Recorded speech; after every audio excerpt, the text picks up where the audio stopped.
Hace prácticamente un mes, Javier Milei asumía la presidencia de la nación argentina.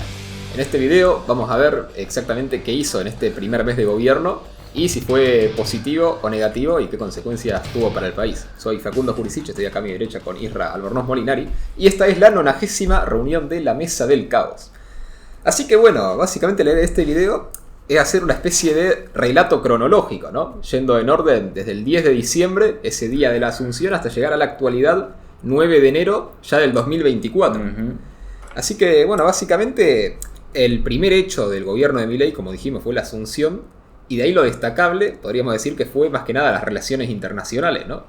Los mandatarios extranjeros que acudieron a ese lugar. Sí, bueno, porque es el primer día, ¿no? Es el día de la Asunción, claro. No había otra cosa. Acuérdense, 10 de diciembre, domingo además, ¿no? No es que se podía iniciar el gobierno. Lo importante fue el acto, la concurrencia de la gente, la recepción de la gente, el acto al frente del Congreso hablándole a la plaza, con los mandatarios internacionales y representantes, ¿no? Atrás, el enojo de Pichetto, la envidia de Grabois porque habló de espalda a la casta. Sí, ¿no? y que Grabois quería hacer eso él mismo, ¿no? Eso me parece lo importante creo del que día. En cuanto a política interna, sí es esto lo simbólico de hablar de espaldas al Congreso, de hablarle a la gente, ¿no? Y de hacer un discurso diciendo que hay que ajustar el Estado, ¿no? Que hay que privatizar, que hay que achicar el gasto público, con toda la gente alrededor aplaudiendo, ¿no? Creo que ese es el hecho simbólico más importante y que le da, o que le dio poder político a las semanas posteriores justamente para legitimar su política. Sí. Y en cuanto a relaciones internacionales, bueno, ¿quiénes fueron? Fueron Felipe VI, rey de España, que lo destacamos en su momento porque es la primera vez que el rey de España, ya siendo rey, no siendo príncipe, va a la asunción de un mandatario extranjero, ¿no? Sí, no me acuerdo Juan Carlos, si había venido. Juan Carlos sí creo que había, no sé si había venido a Argentina, pero sí había ido a otros países. Sí. Pero Felipe VI nunca había ido a ningún país y vino en esta oportunidad. También, bueno, mucha gente de Europa Oriental, ¿no? Víctor Orbán de Hungría, Zelensky de Ucrania, tenemos a Bagan, creo que es Bajan que se pronuncia, que es el presidente de Armenia. Asia, Europa está ahí, ya como que sí, ¿no? Ya no está en Europa, ya está entre Medio Oriente, Europa. Sí, mucha gente de esa zona, y que incluso el día de la Asunción sirvió para que Orbán conversara con Zelensky, por primera vez desde que empezó la guerra de Ucrania. Y pocos días después de eso, Hungría le mandó cierto armamento a Ucrania, ¿no? Así que ahí tenemos incluso un hecho internacional destacable que se inició en la asunción de Milei, podríamos decir. Sí, creo que lo habíamos comentado en su momento. Sí, lo comentamos en su momento, sí. Que ¿por qué vino Zelensky? Bueno, desde mi lectura es porque es una oportunidad, porque mediáticamente los medios iban a estar mirando para este lado. Y bueno, iban a estar cierta gente importante, más que nada enviados de Estados Unidos, ¿no? Ciertos enviados de Europa. Entonces, bueno, para buscar recursos y también porque Argentina sabemos que tiene esta costumbre de vender armas. ¿Sí? De hecho, ya le vendía armas. Se encontraron armamentos en Ucrania, armamentos argentinos. Mirá. Antes de que venga Zelensky.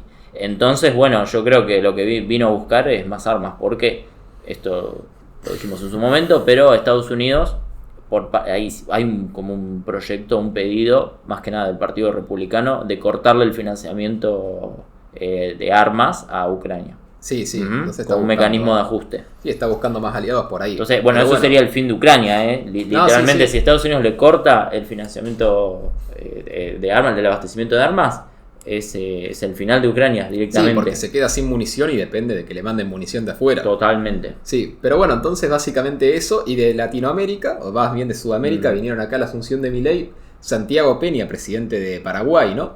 Daniel Noboa, presidente de Ecuador, que también asumió, creo que un día antes o el mismo día, más o menos por esa zona. Y también había venido... El mismo día lo dudo. No, el mismo día no, pero había sido un día antes o un día después, era por ahí. Pero bueno, vino Noboa. Y había ido también Gabriel Boric, ¿no? Presidente de Chile, uno de los que más llamó la atención por justamente haber sido muy crítico de Milei, alguien de izquierda.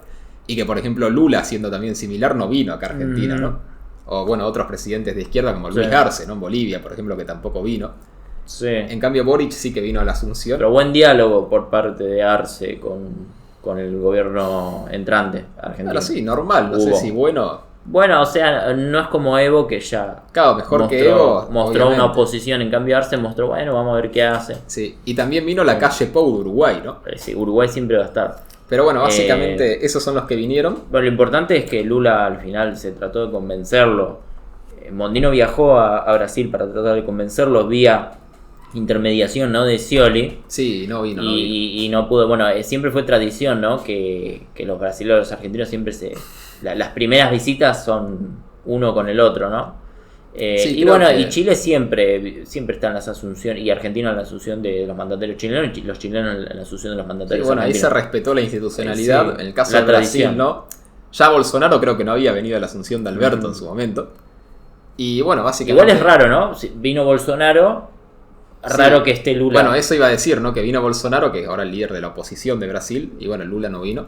Y en España también vino el rey, y el que sería el primer ministro, ¿no? Que es Pedro Sánchez, no vino, pero sí vino... Presidente del gobierno, Claro, sí, que primer allá, ministro. claro, que allá le dicen presidente del gobierno, pero vino Abascal, ¿no? Que es uno de la oposición a Pedro Sánchez. Sí. Entonces, por un lado, más allá de las cuestiones institucionales de jefe de Estado, también se ve ciertas cuestiones partidarias en esta cuestión. Todavía Pero- Pedro Sánchez no entabló diálogo con Argentina. ¿No? No tiene ningún diálogo formal con Milei, tampoco sé si lo necesita, a no ser que tenga alguna política común. Yo creo, a mí me parece que sí, porque la mayor cantidad de la diáspora española en el mundo, la mayoría de españoles fuera de España están en Argentina. Sí, Simplemente así. Y aparte que es uno, no sé, pero hasta hace un tiempo, unos años, era el país que más inversiones exteriores españolas recibía, era Argentina. sí.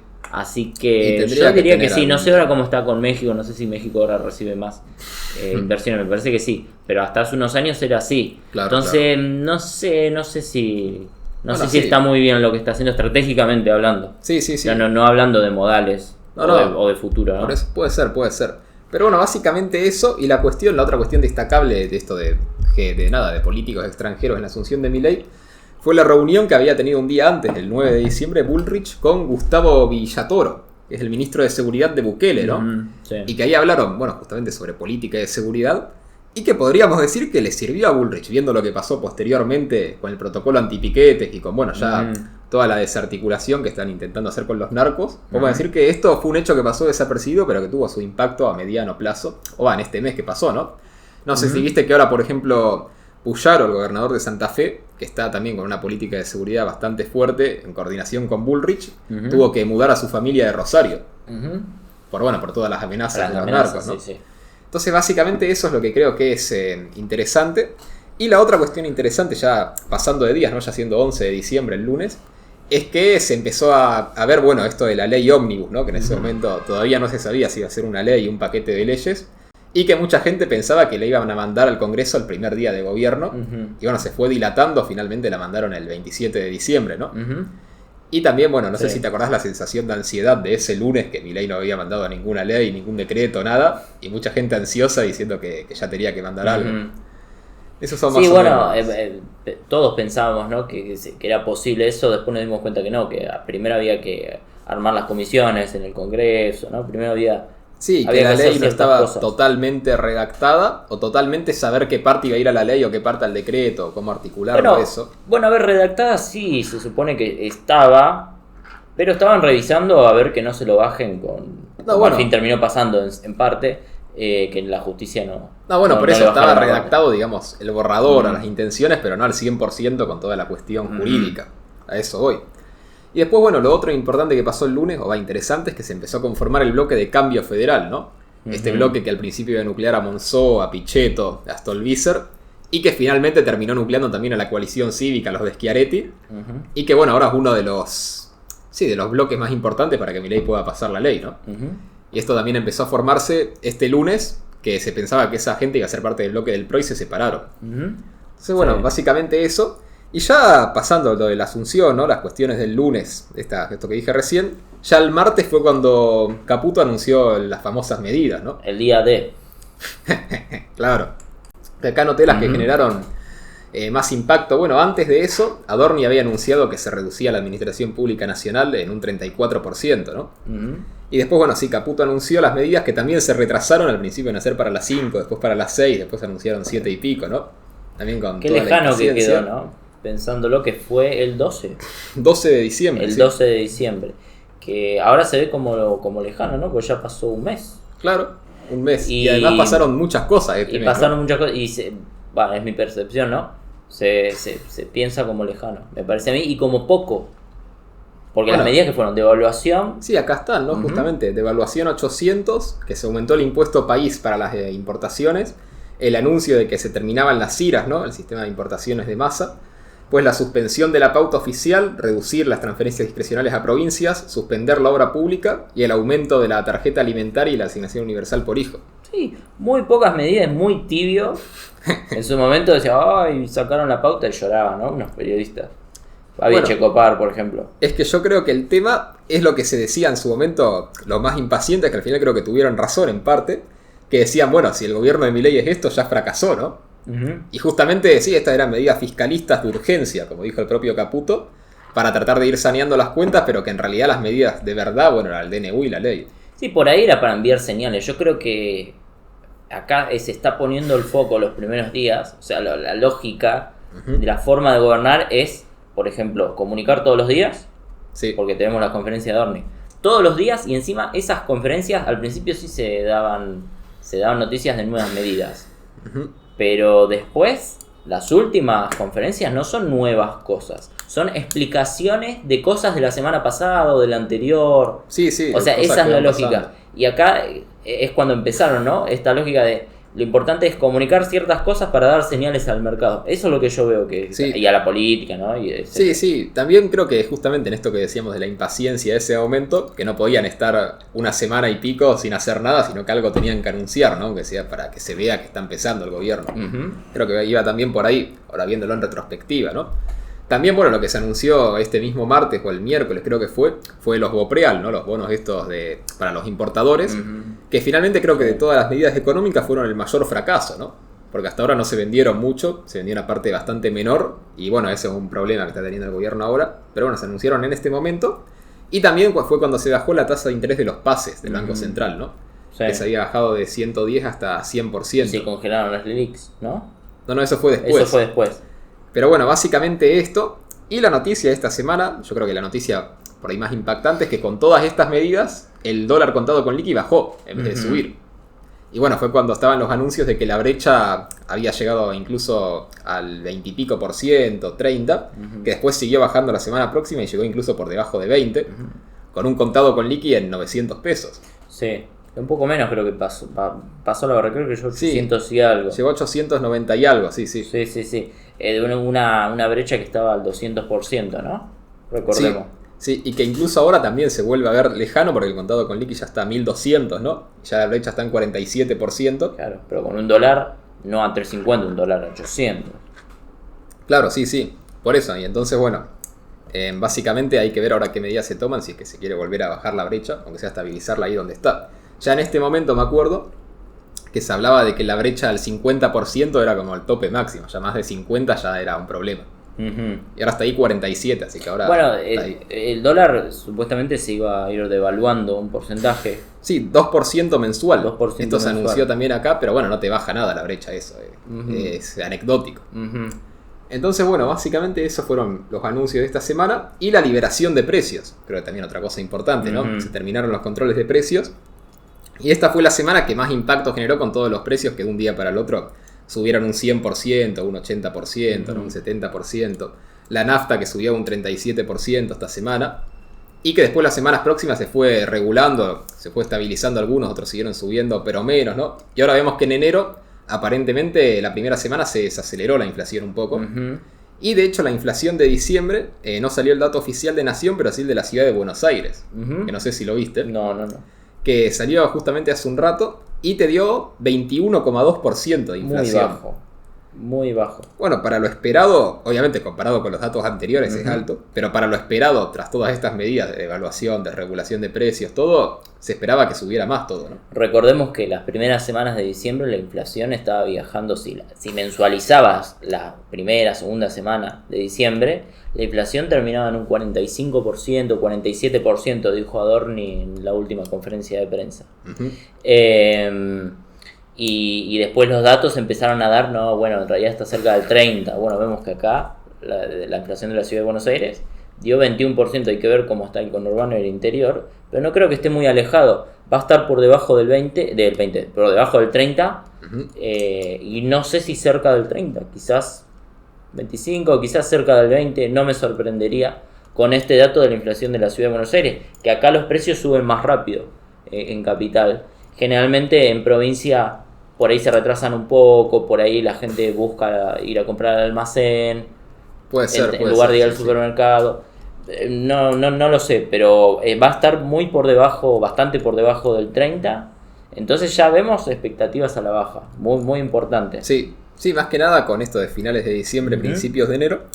Y nada, después más cosas que pasaron esta semana, porque pasaron muchas cosas en realidad. Esto fue solo lunes y martes. Una cuestión, sí. ¿Te acordás que hablábamos de una crítica? No sé si lo hablamos acá o por fuera del programa. Ajá. Creo que de la UCEMA, un profesor de la UCEMA que decía que Milei sabe que la inflación la puede bajar rápido. Ajá. No sé si te acordás. No, más o menos. Pero... porque Milei dice que esto tarda 2 años. Bueno, sí, tarda 2 años en total. Sí, pero que la inflación se puede bajar a niveles bajos muy rápido. A un dígito en pocos meses. Sí. Quizás se esté dando ese proceso. No, bueno, forma. No sé, eso lo podemos analizar en otro de forma más acentuada. No, sí, pero eso lo podemos analizar en otro programa, por ahí la semana que viene, ya teniendo más datos de enero, ¿no? Sí. Por ahora es todo muy el día a día, o sea, todavía recién la primera semana de enero creo que es poco para decir. Sí.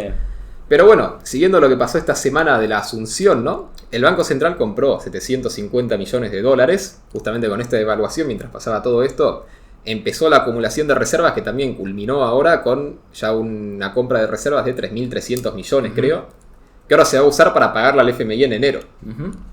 Ese proceso también empezó esta semana. También se empezó a ver a Sturzenegger en la Casa Rosada. Sí. Y que muchos decían, bueno, ¿qué hace acá Sturzenegger si no tiene ningún cargo, ¿no? No tiene cargo. Claro, pero era el asesor. El asesor y el principal cerebro detrás del DNU, podemos decir. Asesor es el ideólogo. Sí. Es ese que tiene el permiso para entrar, tiene las llaves de todas las habitaciones, pero no es dueño, no es el inquilino, nadie lo invitó, pero viste, él como que entra, va y viene. Yo diría que se define eso, ¿no? El cerebro detrás de las reformas, por ahí. Sí. Creo que va por ahí. Bueno, después justamente se supo, ¿no? Que era el que redactó la mayoría del DNU, después junto con otras modificaciones. Y que investigó. Sí, que investigó durante varios años todo eso. Y también se anunciaron, bueno, ya qué cuestiones se iban a modificar en el corto plazo, que todavía no se sabía si iba a ser por ley o DNU, que finalmente salieron en el DNU, ¿no? La derogación de la ley de alquileres, la derogación de la ley de abastecimiento, de la ley de góndolas, de la ley del observatorio de precios. Ya todo esto se fue adelantando esta semana. Y ya después el jueves, sin dar tiempo a procesar todo esto ni siquiera, fue cuando Bullrich anunció el protocolo anti-piquete, no sé si te acordás. Sí. Que básicamente, resumiendo, por si alguno no se acuerda, creo que lo principal podemos decir que era que se prohibía protestar en la calle y cortar la calle, sino que solo se podía protestar por la vereda. Creo que eso es lo principal, ¿no? Sí, entre otras cosas, que los operativos de desalojo se le iban a cobrar a las organizaciones piqueteras, de las organizaciones sociales, que iban a tener una sanción mayor si se llevaban menores de edad, si eran extranjeros los iban a mandar a migración, iban a reportar migración. Entonces, sí, varias cosas. Creo que ese fue un golpe importante en el sentido de imagen, ¿no? Porque tuvo mucha aceptación. Yo creo que ahí empezó a crecer la imagen más, porque después del anuncio de Caputo como que estaba todo medio ahí. Algunos dijeron, Feynman por ejemplo dijo, mi sueldo ahora se devaluó más de un 100%. Sí. Estaban como los dos lados, ¿no? Como ahí. Los que decían que el anuncio de Caputo era ajustar al pueblo, ¿no? Y los que decían que era insuficiente, como que y a ninguno le parecía bien. Como que estaban de los dos lados tirando. Pero después de Bullrich creo que empezó como un envión para arriba. Y es que ahí sí toda la coalición que se armó para votar a Milei en contra de Massa, en este sí que es un punto que tienen mucho más acuerdo, ¿no? Lo del protocolo antipiquete, es una política de seguridad más dura, creo yo. Aprovecho para decir acá que si les está gustando el resumen, que dejen me gusta, ¿no? Y compartan el video, que es una buena manera de ayudar al canal y que siga creciendo y que podamos seguir haciendo estos informes, ¿no? Así que bueno, básicamente por terminar, esta semana se anunció el protocolo, hubo una reunión de emergencia de la CGT, después de 4 años sin reunirse, Y que ahí básicamente salió el comunicado criticando el ajuste, la inflación, bueno, todo lo que ya... Algo que quedó viejo porque todavía no había decreto. Claro, algo que quedó viejo. Ahora vamos a ver la evolución de la CGT, ¿no? Porque este comunicado todavía había sido algo muy tímido. Y también se ratificó la intención de Bellinoni de hacer la marcha del 20 de diciembre. Que en su momento se veía como la primera posible amenaza al gobierno. Después, bueno, terminó siendo una marcha bastante menor, ¿no? Sí. Pero así se veía en esta semana. Yo me acuerdo los titulares, ¿no? Las cosas que se iban hablando.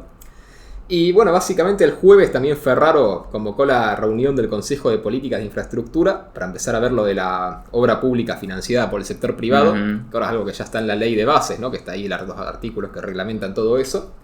Y en el ámbito del Poder Legislativo, también fue esta semana que Villarruel convocó a los 39 senadores no kirchneristas para conformar todas las autoridades, los presidentes de las comisiones, todo.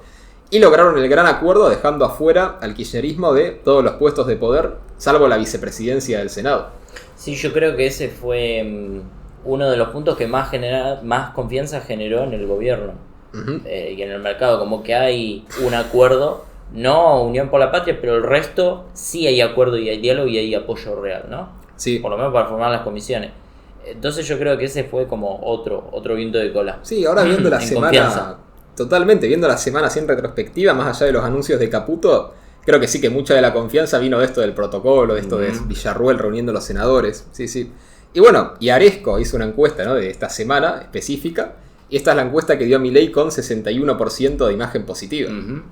Entonces sí, esta semana podemos decir que Milei creció en imagen positiva, desde que asumió en esta semana creció. Sí, sí, así sí, que totalmente. Bueno, así cerró esto. Y después pasamos a la semana ya del 17 de diciembre, ¿no? Del 17 hasta el 24, la segunda semana del gobierno de Milei, que inició con preocupación de lo que pasó con la semana anterior, más que nada lo de las manifestaciones, lo de Bellinoni, ¿no? Que venía amenazando, lo de Petovelo, que había hecho el lunes su anuncio por televisión también. Fíjate qué interesante también viendo en retrospectiva cómo el gobierno de Milei, hay varios anuncios que directamente los hacen los ministros hablando a la televisión, ¿no? Fíjate, Caputo, los anuncios, cómo fue Caputo sentado anunciando todo. Bullrich también, el protocolo lo había anunciado en conferencia de prensa hablando ella. Ahora acá Petovelo también, que había hecho sus anuncios, pero vamos a ver, que también se sentó en televisión hablando. Que es una dinámica que con el gobierno de Alberto no estaba, por ejemplo, ¿no? Sí, sí, este gobierno le pone mucho énfasis a la comunicación. Sí. Y lo toma como la política de gobierno. Sí, pero o sea, además... todos los días se dan anuncios y aparte, o sea, tienen la sección específica para anuncios y aparte cada cosa nueva, cada ministro, ¿no? Sí. No lo da el presidente a menos que sea una cuestión importante. Claro, eso iba a decir, que además es la comunicación muy importante, pero casi nunca dada por Milei. Milei como que tiene esta imagen, o busca construir esta imagen de seriedad, de que él solo habla cuando es algo más trascendental. Es intocable, está por allá, es inalcanzable. Sí, sí. Así. Yo creo que viendo también justamente todo esto de cómo se fue dando la comunicación, creo que podemos ver que esa es más o menos la política de comunicación que se va siguiendo.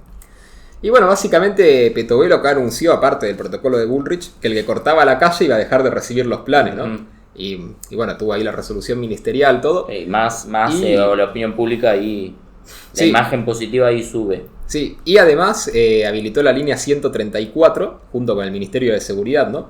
Para que, si alguien recibía un plan pero lo extorsionaban para que vaya a la marcha, ¿no? Bajo amenaza de que le sacaban el plan, que pueda denunciar y que no le iban a sacar el plan ni nada y que el plan lo iba a mantener, ¿no? Y que, bueno, este habilitamiento de esta línea creo que fue también uno de los mayores éxitos iniciales del gobierno. Porque en total hubo 16.000 personas que denunciaron a esta línea telefónica y las personas que fueron a la marcha de Bellinoni se estiman entre 3.000 y 10.000, depende de quién lo diga. Más las denuncias que los participantes de la marcha. Sí. Exactamente. Y bueno, eso yo creo que deslegitimó ya totalmente cualquier tipo de marcha de Bellinoni.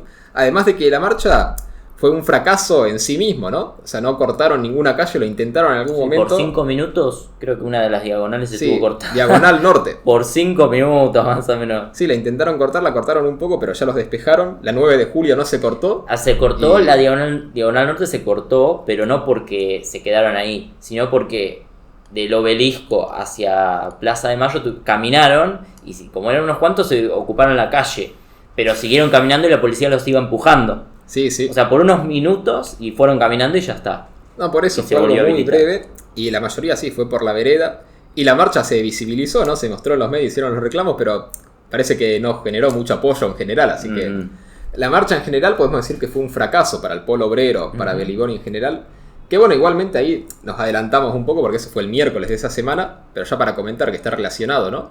Eso fue la marcha y que también creo que ahí se desactivó un poco una idea que había, como de que al gobierno se lo podía tirar abajo fácilmente o algo así. No hay quien lo tire.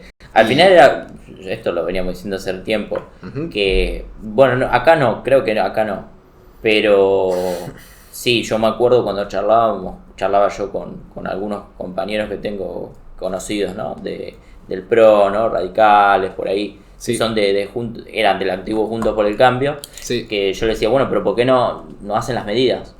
¿Por qué no hacen las reformas de que tanto dicen? No, bueno, lo que pasa es que te voltean el gobierno, no, pero si lo tratás de hacer, no se va a poder, porque no tenés los votos, pero no vas a tener los votos porque la calle es complicada.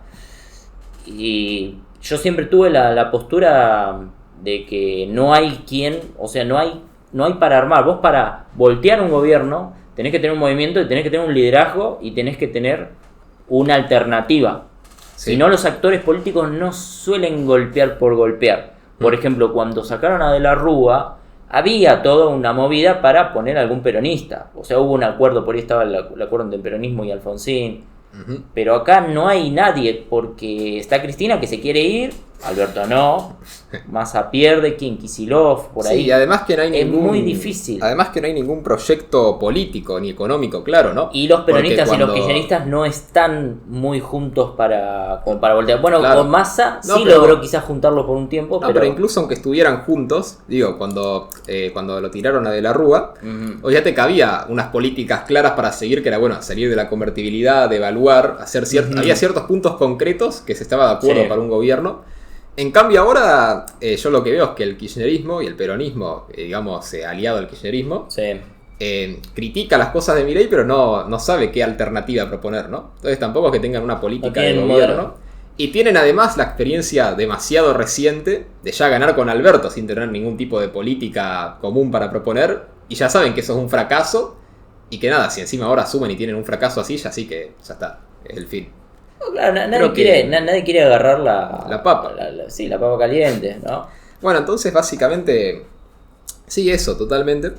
Y esta semana creo que igual fue también cuando la CGT marcó su comunicado más duro contra el gobierno, ya sí, llamando una marcha. Que bueno, eso vino después del decreto, ahora vamos a comentar lo del decreto, ¿no? Que no me acuerdo, creo que ya fue esta semana, sí. Pero bueno, antes del decreto, el martes, Milei había tenido una reunión con los gobernadores, no sé si te acordás, sí. Con los 23 gobernadores del país y el jefe de gobierno de la ciudad, ¿no? También una reunión institucional que hacía mucho que no se hacía de esa magnitud, y que básicamente les explicó el plan de gobierno, ¿no? Cuál es su idea, por qué quiere hacer esto, y les preguntó sus demandas, sus inquietudes, y también se habló de la coparticipación, más que nada, y del corte de las transferencias y del impuesto a las ganancias. Esos fueron los temas principales, que también parecería que fue una reunión positiva en su momento. Incluso salieron a hablar Lariora, Raúl Jalil y Sanz de Salta. Sí. Salieron a hablar con Guillermo Franco después de la reunión, a decir que fue muy constructiva, muy positiva, todo. Sí. Aunque sí que una hora después hubo un comunicado de 8 gobernadores peronistas que firmaron criticando el ajuste, ¿no? Y diciendo que están en contra del gobierno de Milei. Sí, formalidad desde mi punto de vista. Sí, en la reunión supuestamente Milei dijo que está dispuesto a tener el costo político, ¿sí? A tener que hacerse cargo del costo político.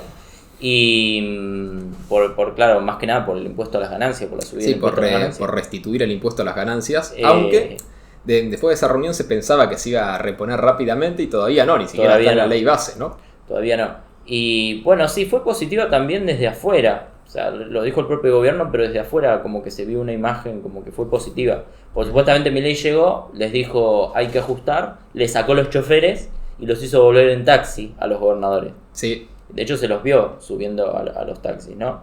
Y que les dijo, bueno, el costo político lo pago yo. Ustedes votenme las leyes. Se vio como que esa imagen. Sí, también. Sí, totalmente. Y después de esto, ya el miércoles a la noche, ¿no? Después de la manifestación, también de todo, fue la famosa cadena nacional donde Milei anunció el decreto de necesidad y urgencia, ¿no? Que también ya se venía rumoreando desde hacía varios días. Se decía que, bueno, ¿cuándo iba a salir? Finalmente fue el miércoles. Y que Milei anunció las 30 medidas más importantes en su momento, de los más de 360 artículos que tiene el decreto, ¿no? Y acá fue cuando sí dijeron lo que ya dije antes, ¿no? Derogación de ley de alquileres, de abastecimiento, de góndolas, del compre nacional, del observatorio de precios, de promoción industrial, de promoción comercial, ¿no? bueno, la privatización de las empresas públicas, ya todo lo que comentamos en su momento del decreto, lo que ya se sabe, las 30 medidas. Y fue luego de este anuncio del DNU cuando yo creo que se rompió un poco esta convivencia, más que nada con todos los sectores y el peronismo que no estaba criticando tanto. Y ahí sí que salieron más los políticos kirchneristas que estaban callados a criticar abiertamente, y la CGT también a tomar una postura más dura. Sí. Creo que el DNU fue como un punto de inflexión. Ahí aparecieron los cacerolazos, ¿no? En los barrios más acomodados, ¿no? De Capital Federal, y por ahí un poquito en el interior. Sí, también aparecieron los cacerolazos la misma noche del anuncio, ¿no? Que aparecieron. Y bueno, salieron qué rápido que lo leen, dijo Sturzenegger. Sí, dijo a mí me eso. sorprende porque incluso todavía no lo lanzamos y ya estaban caceroleando. Claro, porque además el texto oficial del DNU se conoció a las 12 de la noche, ¿no? Sí. Cuando salía en el boletín oficial. Pero bueno, básicamente con el DNU, lo que se decía de Unión por la Patria en ese momento, Sí. es que se cortó cualquier puente que podía haber para negociar con el peronismo, ¿no? Para conseguir algún voto. Sí, con el kirchnerismo. Sí, con el No sé kirchnerismo, con Unión por la Patria. Unión por la Patria, sí. Básicamente eso. ¿Y cuál fue la crítica oficial al DNU? Y que sigue estando hoy en día, ¿no? La crítica que sostiene el kirchnerismo es la de que es inconstitucional, ¿no? Y que es antidemocrático y que Milei, bueno, sería un dictador. Esa es la principal crítica. Claro, esa es la principal crítica que hay. Que hay ya desde este momento, ¿no? Esta fue la crítica que hubo en este momento. Y hasta el día de hoy todavía no parece que se hayan movido mucho de esa línea discursiva. E incluso, bueno, ahora lo vamos a ver con la CGT, que sigue criticando las medidas de Milei, incluso las que están en la ley de base, ¿no? Sí. Y que es lo que yo siempre digo, que me parece una mala estrategia, porque en el momento en el que eso lo apruebe el Congreso, ya perdiste tu argumento. Tu argumento. Pero bueno, básicamente la CGT empezó a adoptar esta estrategia esta semana, ¿no? Y fue justamente el jueves, un día después del DNU, que resolvió para el otro miércoles, ya el miércoles 27 de diciembre, ir a hacer una manifestación en Plaza Lavalle, ¿no? Enfrente de los tribunales, para acompañar una impugnación que iban a llevar para que se declare el DNU inconstitucional, cosa que finalmente le salió bien, ¿no? En parte. Ahora, cuando vayamos avanzando, ahora vamos a ir viendo. Pero bueno, básicamente se acordó de esa manifestación. Una manifestación igual muy tibia, ¿no? No, sí, porque... No se cortaron las calles, mucha gente no fue. No, porque la idea no era hacer así una gran marcha, sino como un apoyo simbólico ahí a la impugnación. Simbólico. ¿Por qué? Porque era como una previa... Bueno, igual dijeron eso porque sabían que no iba a haber una cosa masiva, ¿no? No, bueno, no sé. Una mezcla. Tampoco hay que tirar siempre como que siempre va a estar... Como que nunca van a llegar gente. Hay que ver el paro general ahora. Porque ya desde ese mismo jueves se dijo, bueno, esto es algo simbólico para acordar el paro general, ¿no? O sea, tampoco se van a gastar todos sus recursos así de una. Pero bueno, básicamente eso. Y la postura inicial de los radicales también se dio a conocer justamente un día después, ¿no? El mismo jueves. Que decían que Milei... sector de los radicales. Bueno, los sectores que hablaban, aunque sea. Lustó, ¿no? Sí, pero nadie habló en contra de eso. Nadie habló en contra de eso. No es radical, pero mételo. Bueno, pero por eso te digo, nadie habló en contra de eso, ¿no? El discurso público de todo el radicalismo y de su presidente, que Lustó es el presidente de la Unión Cívica Radical, era que Milei tenía que anular el DNU y mandar una ley espejo, ¿no? O sea, una ley que sea igual, pero mandarla al Congreso para que se debata en el Congreso. Y en partes. No, la ley que sea entera, pero después la van a debatir parte por parte, ¿no? Esa era una postura, la otra era que sea en partes y mandar varios DNU, ¿no? Y que ahí cada DNU se discuta por separado. Después eso también cambió cuando se mandó la ley de bases, que ahora, bueno, lo vamos a ver cuando pasemos a la próxima semana, ¿no? Básicamente estas fueron las reacciones más importantes al DNU, mientras la oposición discutía todo esto, y todavía estaban viendo más o menos eso, ¿no? Qué postura tomar. Milei ya el jueves dijo que la semana próxima iba a convocar a las sesiones extraordinarias, ¿no? Y que iba a mandar el famoso proyecto de ley ómnibus. Y cuando todos decían que el DNU, bueno, que era una locura, Milei decía que esto no era nada, ¿no? Esperen que viene más, dijo. Claro. Y bueno, efectivamente fue así, porque el DNU son 366 artículos. Y la ley de bases, si sumás la ley con todos los anexos de la ley, son más de 900 artículos. Entonces sí, el DNU es un cuarto de todas las reformas que se mandaron. Eso en cuanto a la política. Después, en cuanto a la política monetaria, eso en cuanto a la política legislativa, podríamos decir, ¿no? En cuanto a la política monetaria, esta semana fue cuando siguió bajando el dólar, ¿no? Siguió bajando ya hasta 930, después la próxima semana iba a seguir bajando hasta los 900, 890 y algo. Y además fue cuando se bajó la tasa de los plazos fijos y de las LELIQs de 133% a 110%. Y también cuando se fijó que la tasa de referencia para la política monetaria iba a ser la de los pases, que era de 100%. Y además acá fue cuando se anunció que ya no se emitían más LELIQs, ¿no? O sea, acá fue se congelan las LELIQs. Sí, se congelan, no se renuevan directamente, ¿no? Y que esto lo que desemboca es que, bueno, ya las LELIQs, las últimas que se habían emitido el 11 de diciembre. Y eso quiere decir que, bueno, ahora, unos días después de la publicación de este video, el 11 de enero, ya las LELIQ van a ser cosa del pasado. Dejan de existir, exactamente. La política de Caputo se está licuando todo. Sí, totalmente. Milei hace poco dijo hay que llevarlo en andas a Caputo, porque el trabajo que está haciendo, lo dijo, es que, para este momento sería antes de ayer.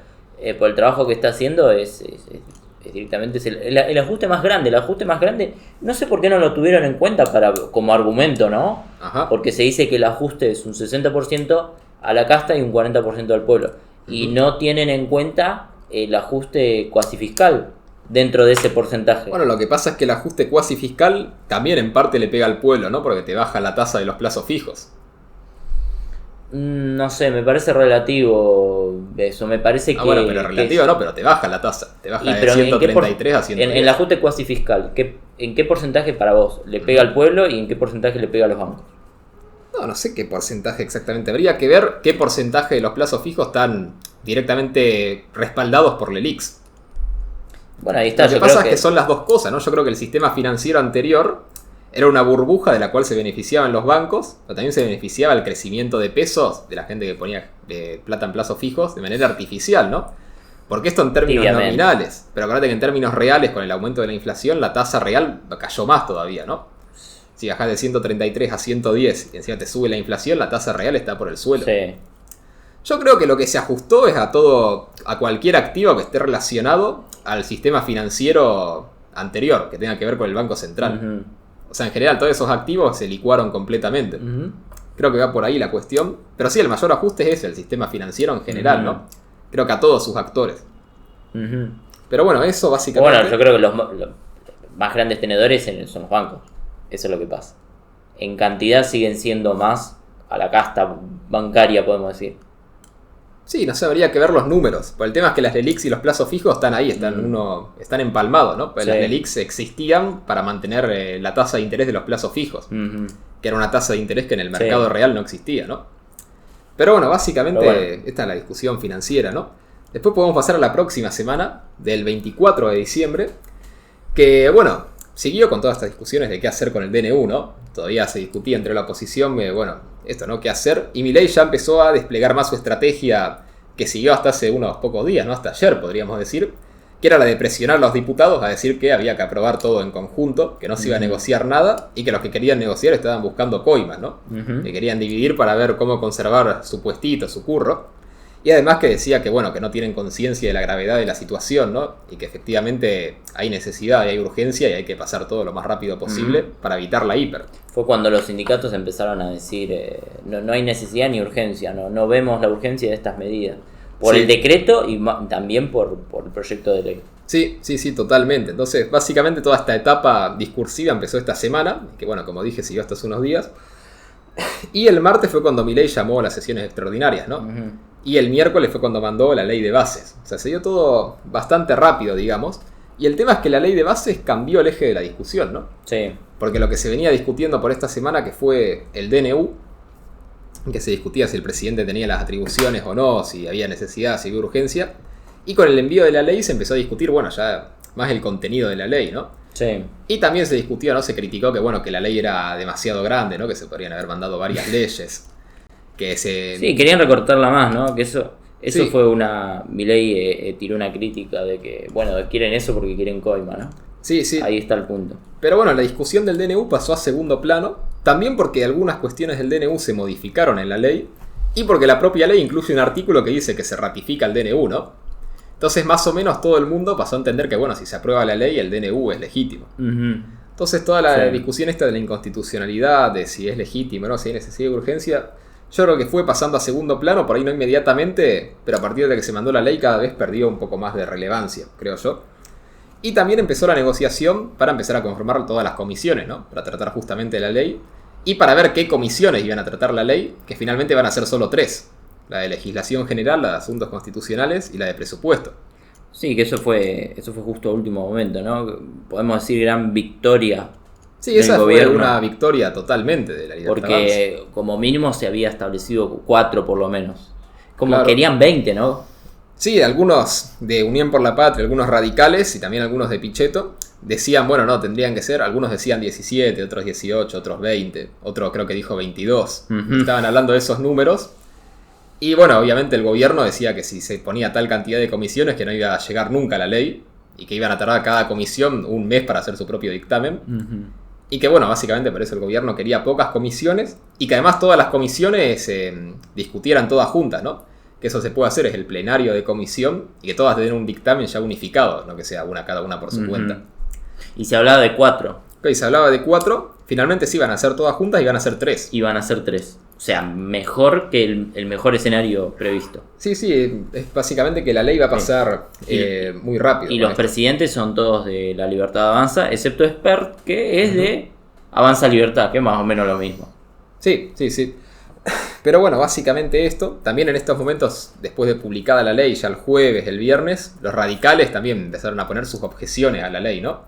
Que básicamente las comentamos en su momento, eran las facultades legislativas delegadas al presidente, la eliminación de la fórmula de movilidad jubilatoria sin reemplazarla por otra, ¿no? O sea, están en contra de los aumentos por decreto, del aumento a las retenciones para la soja y para todas las economías regionales. Y también decían que no es que estaban en contra, pero que se podía tratar aparte todo lo de la reforma electoral y lo de las privatizaciones. Entonces, básicamente, esas fueron las críticas. Las de Pichetto... Sí, las privatizaciones directamente no estamos de acuerdo con que todas estas empresas se puedan privatizar. Claro, decían que algunas no tenían que privatizarse y que se podían discutir otros modelos público-privados, ¿no? Sí. Y otras decían que sí, pero que con su propia ley de privatización para esa empresa, no una ley general. Y Pichetto más o menos hizo las mismas críticas, aunque diciendo que se podía conceder alguna facultad extraordinaria, ¿no? Por ahí un poco menos institucionalista más peronista que los radicales. Pero bueno, básicamente eso, también el mismo día de la ley Ómnibus, o vaya, de la ley Bases, ¿no? Que ya se conocía el nombre en ese momento, fue cuando la CGT hizo esta manifestación que había dicho hace un rato, que anunciaron la semana pasada, y se convocó el paro general para el 24 de enero. Ahora ya dentro de 2 semanas, ¿no? Y que básicamente, bueno, se estableció ya, creo que después de toda la confusión del DNU de la ley, se estableció más el discurso que tiene ahora la CGT, que es esto, ¿no? De paro, de oposición total, de que no se negocia nada. Y bueno, eso, que antes del DNU... El gobierno dice que sí, que están abiertos a negociar todo el tiempo. Sí, lo dicen, pero parece que está un poco cerrada la negociación ahora mismo. Porque bueno, esto ahora lo vamos a comentar cuando lleguemos a principios de enero, ¿no?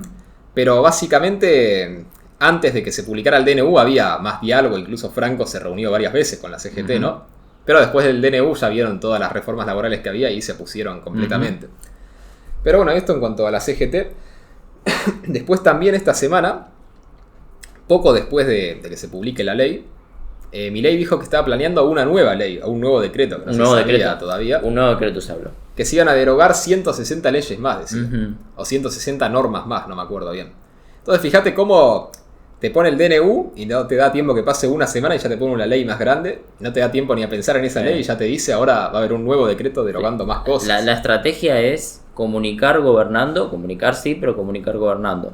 Y bueno, trata como de apabullar al sistema y al mercado, como para generar una confianza ya, como que nunca se va a tirar para atrás, una confianza fiel, ¿no? Del mercado. Porque recordemos que ahora vamos a ir a la etapa de el revés que tuvo, ¿no? Por el lado de la justicia, que provoca una pequeña desconfianza en el mercado. Que si querés ahora vamos con eso cuando pase la próxima semana. Pero hablando de la confianza antes de esto de la justicia, justamente esta semana del 24 de diciembre, ya cuando terminó, ¿no? Creo que el 30 de diciembre, la Universidad de Itela sacó su índice de confianza que saca siempre y dio el mayor crecimiento de confianza de un gobierno, creo que de la historia, ¿no?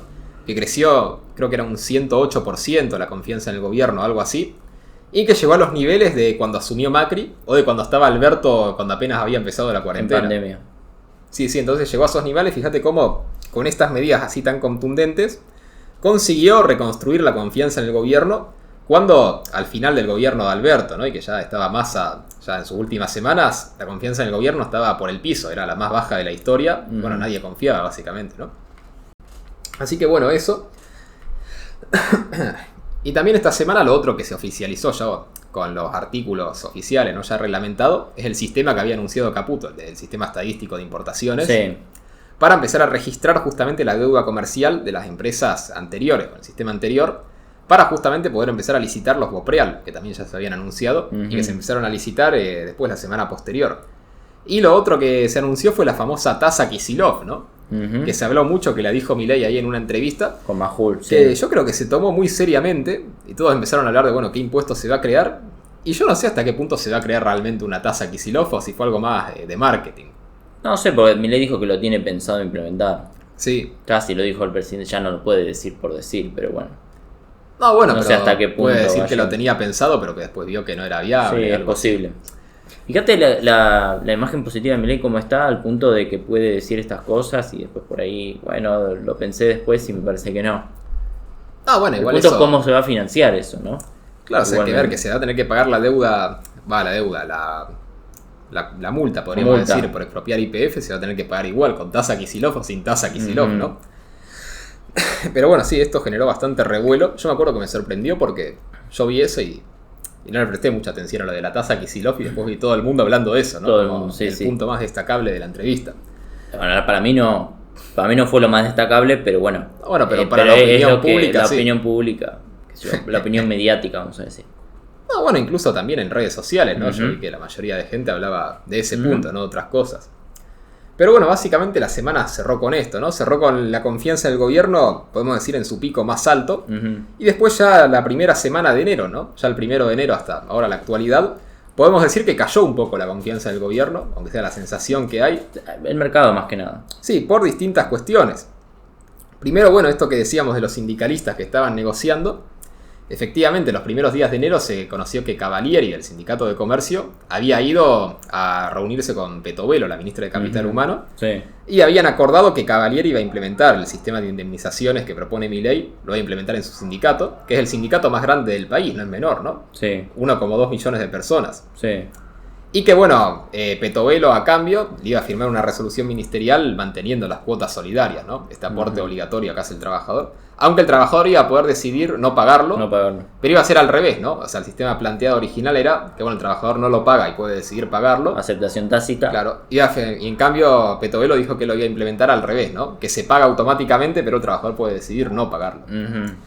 Pero bueno, después de esta reunión, parece que hubo alguna especie de conflicto en el gobierno, de tensión, de que Sturzenegger no le gustó esto y dijo que no hay que no hay que hacer ese acuerdo, sino que directamente nada, hay que anular todas las cuotas solidarias y que los sindicatos, que por su cuenta ya lo van a ir implementando Ujú. sin tener ningún tipo de negociación, van a implementar el sistema este de indemnizaciones, ¿no?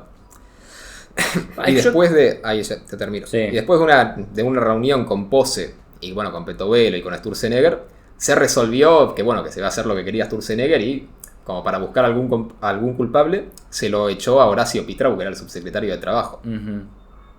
Yo creo que el gobierno se siente cómodo con el conflicto. Ujú. No sé si lo dicen en otros medios, creo que lo dicen, pero de una manera más negativa. Yo lo digo de una manera más positiva. Se siente cómodo con no negociar con estos sectores, no ceder ante. Y bueno, y lo puede hacer porque tiene todavía la imagen positiva más alta. Pero se siente bien al hacer esto. Ujú. Igual tiene una base de que sabe que el paquete de leyes es muy probable que pase, casi de manera íntegra. Ujú. Y teniendo en cuenta de que dentro del proyecto de la ley bases está la aprobación del DNU, Sí, ¿no? sí, sí, sí. Entonces como que está todo bien pensado. Y que claro, bueno, la Corte Suprema, la justicia está en feria, ¿sí? Está en feria judicial, entonces bueno, tendrían que esperar hasta febrero para que la apelación sea resuelta, la apelación del gobierno. Bueno, es que ahí está uno de los mayores conflictos de esta semana, ¿no? Que Sí, fue, ¿cuándo fue? Creo que el 5 de enero, el 4 de enero, que fue la Cámara Laboral que abrió la feria y resolvió, anular todos los artículos relativos a las reformas laborales del DNU. Ujú. El gobierno quería que esas cuestiones queden a cargo de la Cámara de lo Contencioso y Administrativo. Sí. Lo que pasa es que, bueno, los jueces laborales se apuraron, Mm. abrieron la feria todo para tirarla cautelar, dejar sin efecto y ya está, cerramos y nos vamos. O sea, Sí, claramente, bueno, adrede, ¿no? Fue como justo con esa intención en específico. Sí, sí, el tema es que ahora hasta que se abra la feria el gobierno va a poder apelar recién en febrero. Recién en febrero, claro, recién en febrero y ya hasta que se trate un mes más y podría recién en marzo volver a que esté vigente, ¿no? Sí. El decreto. Ahora bien, Claro, no el decreto, no solo los artículos. los laborales, artículos del ¿no? decreto de la reforma laboral. Sí, Ahora sí. bien, la ley bases se va a implementar antes. Eso es lo que pasa. Bueno, siendo optimistas. Siendo optimistas, según lo que dijo Adorni en una de las últimas conferencias, no piensan en prorrogar las sesiones extraordinarias. Por lo tanto, creen que va a salir, bueno, y se ve que en el Congreso se están llevando bien porque las comisiones las lograron ya las manejar armaron ellos. Las comisiones. En el Senado supuestamente hay una buena organización y un buen diálogo con Villarroel. Entonces parecería que en el Congreso las cosas marchan bien a pesar de lo que dice Lustó, lo que diga Bueno, lo que Larreta. pasa es que ya la estrategia del gobierno que se había inaugurado, que dije hace un rato, ¿no? La de presionar, ya esta semana también se venció un poco, ¿no?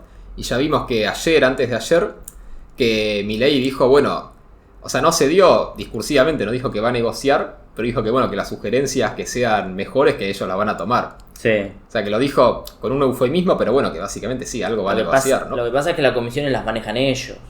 Ese es el tema. ¿Pero qué tiene que ver eso? Y que... Las manejan ellos, pero para sacar el dictamen necesitan los votos del PRO y la UCR, ¿no? Ok, después en las cámaras, pero todas esas cosas se arreglan. No, en las cámaras no, en el dictamen, digo. En el dictamen. O sea, la propia comisión, el presidente de la comisión es de la Libertad Avanza, pero el dictamen se tiene que sacar con una mayoría de la comisión y la Libertad Avanza no tiene mayoría propia, ¿no? La pregunta es, ¿por qué les dejaron las comisiones? Bueno, claro, justamente ahí está. Habría ¿Por qué que ver se dieron cómo fue en la eso? ¿Por qué el negociación? radicalismo se dio en eso, no? Pero bueno, a ver, lo que sabemos es el resultado. Que al final el gobierno se termina haciendo con la suya más de lo que se proponía, porque querían 4 comisiones y terminan siendo 3 y en todas tienen la presidencia.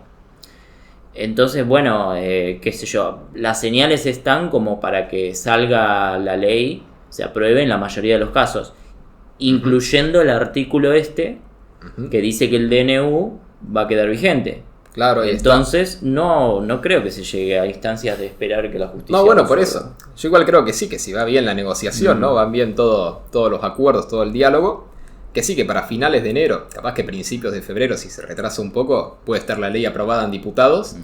Y en el Senado puede estar ya para marzo la ley aprobada. Ya en marzo se puede promulgar. Ponle que se retrasa un poco más, principios de abril, ¿no? Se podría promulgar ahí. Y ahí ya cualquier fallo de la justicia quedaría sin efecto, porque además el argumento del fallo que suspendió el decreto, era justamente que es un decreto, ¿no?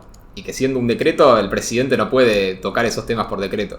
Entonces, si vos tenés una ley que te ratifica eso, ya es un argumento mucho más débil. Sí, el argumento de la justicia es no hay necesidad ni urgencia. Básicamente no debería ser eso, no debería ser decreto. No que esos temas no los puede tocar, porque, a ver, la reforma laboral no trata sobre materia penal, ni materia electoral, ni materia tributaria. Por lo tanto, la Constitución te dice que sí podés tirar un decreto de la necesidad de urgencia sobre eso, que no sea sobre esos casos. En el caso de la reforma laboral no son esos casos. Sí. Entonces el argumento de la justicia no es que el Ejecutivo no puede tirar, no puede sacar un decreto en esa materia. Bueno, no veo la necesidad de la urgencia, así que me parece que no. O sea, la justicia hizo lo que debía haber hecho desde 1994 cuando empezaron desde antes del 94, porque los decretos de necesidad de urgencia existen desde el 94 en la Constitución, pero antes existían los decreto ley. Sí. O sea, la justicia empezó a hacer lo que debía haber hecho hace tiempo, lo que le debería haber hecho Alberto con el tema de los DNU para encerrar a la gente. Sí, y la justicia y no también dijo nada. De la reforma de la movilidad jubilatoria, ¿no? Que fue por decreto. También de Alberto, pero muchas cosas hizo Alberto por DNU. Bueno, pero la justicia se acordó de hacer algo que debía haber hecho siempre. Bueno, podemos decir que de todo este proceso, de alguna manera se está institucionalizando más el país, ¿no? Porque también con todo esto, ahora que se aprueba la ley y todo, ¿no? Si se llega a aprobar, incluso el tema de los decretos entró a la agenda política. Incluso el radicalismo dijo que después de toda esta discusión de las leyes, van a mandar un proyecto para que los decretos solo puedan pasar si lo aprueban las dos cámaras. Sí. ¿No? Reformando la ley de Néstor que decía que el decreto pasaba, ya con que una cámara lo apruebe ya pasa. Sí. Entonces puede ser que incluso, tal vez que este sea el último gran decreto de la Argentina, ¿no? El siguiente, quizás. Bueno, sí, este de ahora o el siguiente. El siguiente, yo creo que fue una intención. Creo que el gobierno va a apurarse a tirar un par de decretos antes de que salga esa ley. Puede ser. Aunque también ya si tienen los votos por ahí, vamos viendo, ¿no? Pero bueno. No sé, ahí se dificultaría un poco porque los tratamientos en comisiones ya, qué sé yo, ahí los van a poder dividir. Porque si va a ser, por ejemplo, como es ahora que es a libro cerrado, los decretos, tiene por sí o por no. Claro. Por sí o por no tiene que decir el Congreso. Sí. Y si no dice nada, pasa igual. Sí. En cambio ahora seguramente van a ser libros abiertos. van a poder cambiar el contenido, van a poder fraccionar. No, Sí. bueno, pero este decreto, hacemos 3 leyes de este decreto en lugar de y una. van a necesitar que Sí. se apruebe explícitamente con las dos cámaras, ¿no? Claro, entonces ya ahí pueden tener más muñeca para negociar. Sí, ¿no? sí. Los radicales, ¿no? Los que no están en el gobierno. Sí, de totalmente. cualquier signo, ¿no? Los que no son gobierno. Sí, totalmente. Entonces yo creo que el gobierno se va a apurar y tirar todo el decreto que pueda. Pero antes de bueno, que pase eso. más allá de este análisis, ¿no? De que si la ley pensamos que se va a aprobar en unos meses, ¿no? Y Sí. que esto solo es un retraso, sí que este fallo de la justicia dio cierta imagen como de inestabilidad o de falta de seguridad jurídica para invertir, ¿no? Que todo este régimen que inauguró el decreto, que la justicia te lo puede tirar abajo en un día. Y básicamente lo que se vio es que esto te generó cierta corrida hacia los dólares financieros, Sí. que pasaron de 900, que habíamos dicho que cerraron la semana pasada, con una brecha de menor al 20%, pasaron a 1200 el contado con liqui, el MEP creo que está a 1150, algo así, y la brecha con el contado con liqui ya es del 47%. Con lo cual, más allá de esta cuestión de mediano plazo de la ley, en el corto plazo sí que veo importante ver si es que el dólar sigue subiendo o no. Porque ya como dijimos cuando relatábamos la primera semana, que con las medidas de Caputo se estimaba que una brecha del 50% era lo aceptable. Ya más de 50 te genera mucho desequilibrio en el comercio exterior, en distintas cuestiones que ya se te complica, ¿no? Y te pasa la crítica que hacen varios analistas que te dicen, si al final devaluás, pero con la falta de confianza y la inflación, el dólar se te queda corto y tenés que devaluar de vuelta y ya vas a tener menos confianza para la segunda devaluación. Entonces, básicamente... Es importante que el gobierno recupere la confianza tirando el decreto, otro decreto más lo antes posible. Sí, yo creo que más que con otro decreto más, que no sé si recuperaría mucho, pues ya se vio que los decretos son más débiles, ¿no? Creo que más bien si se consiguiera la media sanción en enero, creo que eso recuperaría mucha confianza. Sí, también. Creo que eso sería lo más principal. Bueno, que el gobierno muestre la determinación, porque si el gobierno muestra determinación, no a corto plazo, pero a mediano y largo plazo, de continuar con esto a pesar de las trabas que tiene Bueno, la pero justicia, lo que pasa ahí- es que el corto plazo es lo más importante. Pero date que febrero, además, es el mes con menor demanda de dinero de todo el año. Sí. Y el tema es que si vos en el corto plazo no recuperás esa confianza, en febrero, si vos tenés una corrida para el dólar mientras se te cae la demanda de dinero, además con una baja de la actividad económica, eso te puede llegar a acelerar la inflación. Y ya que te acelere la inflación, ya te baja todavía más la confianza. O sea, el tema es que sí, en marzo se puede aprobar la ley, puede quedar todo esto en abstracto, pero hay que resolver para febrero, no para marzo. Sí. Y otro dato importante que por ahí podría recuperar confianza son buenos resultados de la inflación. Sí, bueno, eso, ¿no? Buenos una buena resultados de la gestión, inflación. ¿no?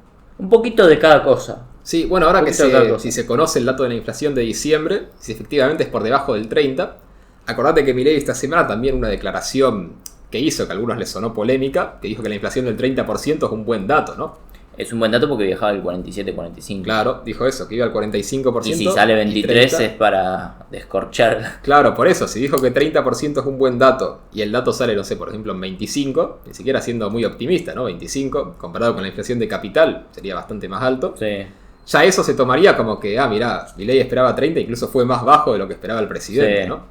Eso por un lado, sumado a que enero, si esta semana, ahora que vamos a transitar, se sigue desacelerando un poco la inflación y se espera que enero cierre, no sé, en 20, por ejemplo, ya eso... Un febrero por debajo del 20 o hablo- igual a 20. No te hablo de expectativa, Sí. te hablo solo de lo que se ve, ¿no? Sí. Ya con un diciembre al 25, enero que se ve que va a cerrar al 20, ya te genera cierta tendencia, cierta confianza. Después la media sanción.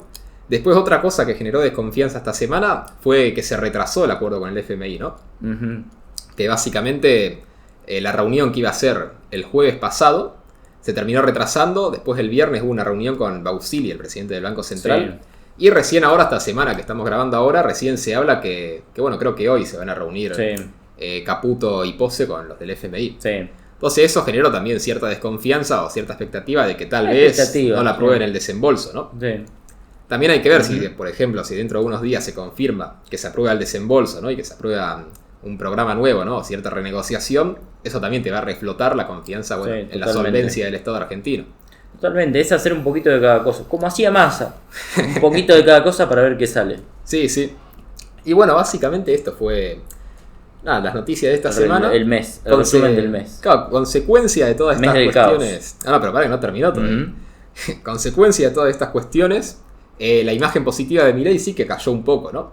Habíamos dicho la medición de Aresco de la primera semana había cerrado en 61%.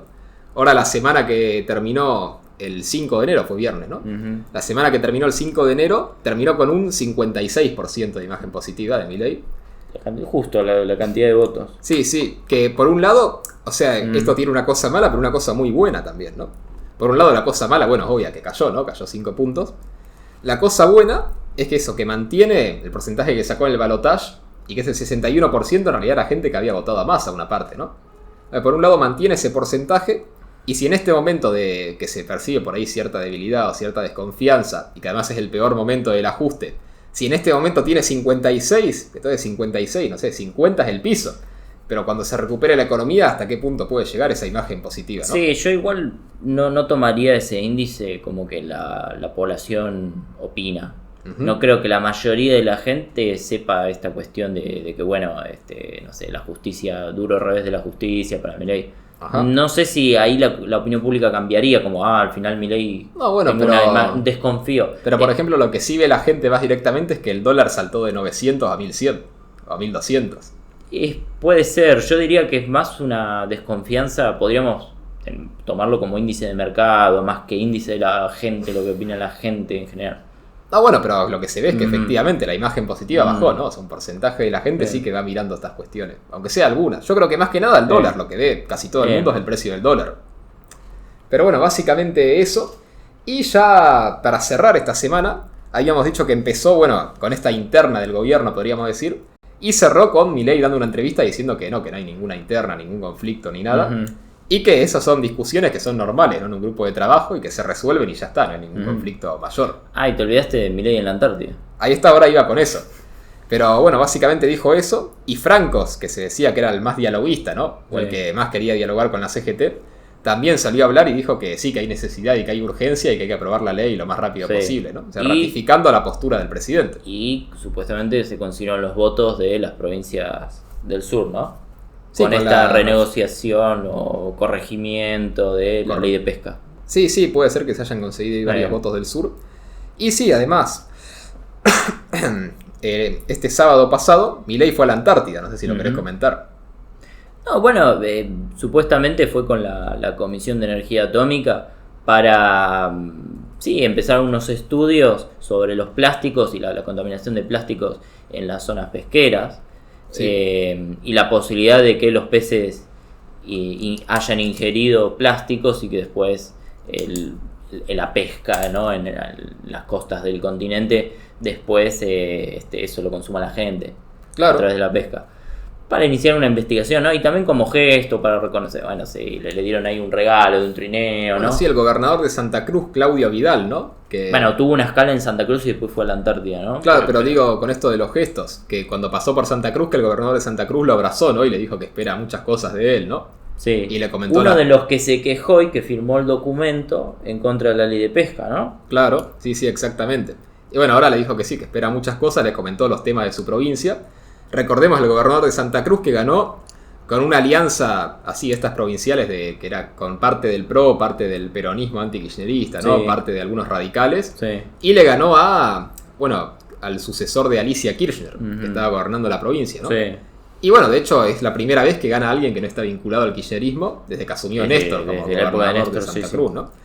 Así que no es un dato menor. Y sí, como decías, cuando fue a la Antártida le dieron además este trineo, ¿no? Le dieron ahí los trabajadores de la Antártida, los que están ahí. Y básicamente yo creo que además de la cuestión científica de esto, de la investigación de los microplásticos, se habla que es importante también por la cuestión más geopolítica, ¿no? Porque es un reconocimiento también de la Antártida como una parte importante del territorio argentino. Recordemos que Milei es el 5º presidente en ir a la Antártida. Sí. ¿Cuál fue el primero? A ver, ¿tenés la lista? Tengo la lista, mirá. El primer presidente en ir a la Antártida fue Frondizi, en el 61. Sí. Pero antes de eso, Roca ya había establecido la política con la Antártida. Sí. Porque fue Roca quien en 1904 puso los establecimientos argentinos. Y que gracias a eso Argentina es el único país que lleva más de un siglo en la Antártida. La base de Orcadas. La base de Orcadas es el primer asentamiento permanente del continente. Sí. Si podemos decir que los primeros colonos reales del continente antártico son los argentinos. Y que además de eso Roca había dado una orden para una carta que había escrito él, estamparla en la Antártida para que se vea que la primera carta que sale de la Antártida es argentina. Sí, sí. Entonces ya Roca inició esa política. Roca inició la política hacia la Patagonia y hacia la Antártida, hacia el sur, sí. Sí. Y a partir de ahí, bueno, nunca se le dio tampoco igual mucha importancia, ¿no? Como que quedó ahí, fue algo más bien secundario. Pero Frondizi la fue a visitar, ¿no? Como algo simbólico, ya en el 61. No sé si quedó como algo secundario. En su momento fue importante. Lo que pasa es que después no hubo más atención. No, por eso digo posteriormente, ¿no? Ya en los 20, los 30, los 40, los 50... No, fue algo central de la política argentina. Pero bueno, ya Frondizi, como decía, en el 61 fue a la Antártida, ¿no? Fue a visitarla. Fue el segundo presidente en ir, fue Lastiri, que no sé si sabés quién fue Lastiri. Sí, militar. Militar, sí. No, militar no. Militar no, perdón. Peronista. De Perón, después de... Claro, que cuando asume Cámpora, en el 73 renuncia a los pocos meses por presión de López Rega y asume Lastiri, que era un peronista bien de derecha, ¿no? Bien del sector de López Rega, hasta que vuelve Perón, ¿no? Y Lastiri en este mandato de 5 meses fue a la Antártida, curiosamente. Después, bueno, el tercero en ir a la Antártida... Década del 70, ¿no? 73. En 1973, sí. Después el tercero en ir a la Antártida fue Menem, en el 97. Después el cuarto fue Alberto. En el 2023, solo el año pasado, ¿no? Y ahora el quinto es Milei, que ya 2024 va de vuelta. Sí. Recordemos la política de Menem, ¿no? Que tenía... Fue el que firmó el Tratado de Madrid, que se decía que era una claudicación frente a los intereses británicos, y que fueron, creo que fue el mismo Menem a las Islas Malvinas, y que llevó ositos para regalarle a la población como para ganársela, ¿no? Sí. Y yo creo que en cuanto a la política de Milei, creo que igual sí le va a dar más importancia a la Antártida, también porque acordate que en la ley de bases justamente hay artículos que permiten cierta actividad económica, cierta explotación de recursos en partes de la Antártida, ¿no? Sí, yo no sé hasta qué punto puede ser posible por el Tratado Antártico. Bueno, hay que ver dentro de los límites si es que se permite algo o no dentro de ese tratado, pero habría que ver. Tendríamos que hacer un informe, pero hay muchas prohibiciones en el Tratado Antártico sobre explotación económica. Pero yo creo que viendo además que ya recién después de asumir, ya hace este viaje, ¿no? Ya empieza a firmar tratados de investigación de microplástico, ¿no? Ya en la ley contempla cosas de la Antártida, creo que puede ser un punto importante del gobierno de Milei, o algo que esté en su agenda geopolítica, tal vez. Sí. Y bueno, que esto le va a gustar también a los que nos miraban el otro día en el directo, que por ahí eran más nacionalistas, ¿no? Sí. Esto les va a gustar, esto de la Antártida, ¿no? Sí. Que Argentina reafirme su soberanía ahí. Además porque el Tratado Antártico vence a principios de la década del 40. Sí, no, a principios no, a finales. En el 2048. 2048, bueno. Qué sé yo, no estamos cerca, pero tampoco estamos lejos, ¿no? Pero para ese momento Argentina debería ser un actor importante geopolíticamente. Sí, 24 años en la vida de un hombre es mucho, pero en la vida de un país no es nada. No es nada. Y supuestamente 2/3 de este crecimiento económico que experimentaría Argentina. Recordemos que las expectativas son para que el año que viene, 2025, Argentina llegue a crecer al 8%.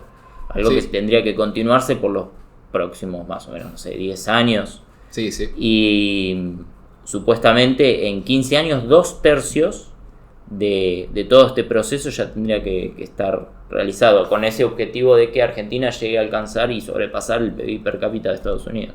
Sí, totalmente. Ajá. Así que bueno, así concluye el primer mes de Milei, ¿no? Ya habiendo comentado todo, vamos a ver cómo sigue esta semana. Nosotros vamos a publicar el video este martes, ¿no? Un día después de grabarlo. Y bueno, mientras esto se está publicando, seguramente ya se va a empezar a debatir la ley ómnibus en las comisiones. Sí.